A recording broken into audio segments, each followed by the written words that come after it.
بسم الله الرحمن الرحيم يسبح لله ما في السماوات وما في الأرض الملك القدوس العزيز الحكيم هو الذي بعث في الأميين رسولا منهم يتلو عليهم آياته ويزكيهم ويعلمهم الكتاب والحكمة وإن كانوا من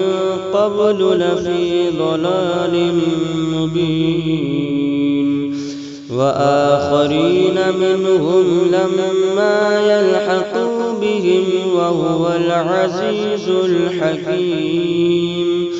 ذلك فضل الله يؤتيه من يشاء والله ذو الفضل العظيم مثل الذين حملوا التوراة ثم لم يحملوها كمثل الحمار يحمل أسفارا بئس مثل القوم الذين كذبوا بآيات الله والله لا يهدي القوم الظالمين قل يا أيها الذين هادوا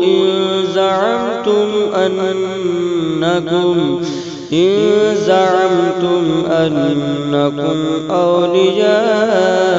لله من دون الناس فتمنوا الموت إن كنتم صادقين ولا يتمنونه أبدا بما قدمت أيديهم والله عليم بالظالمين قل إن الموت الذي تفرون منه فإنه ملاقيكم ثم تردون إلى عالم الغيب والشهادة فينبئكم بما كنتم تعملون يا أيها الذين آمنوا إذا نودي للصلاة من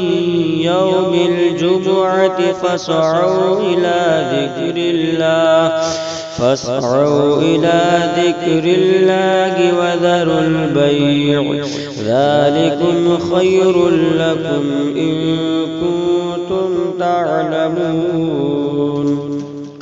فإذا قضيت الصلاة فانتشروا في الأرض وابتغوا من فضل الله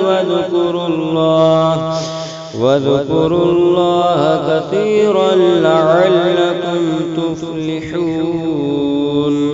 وإذا رأوا تجارة أو لهوا انفضوا إليها وتركوك قائما قل ما عند الله خير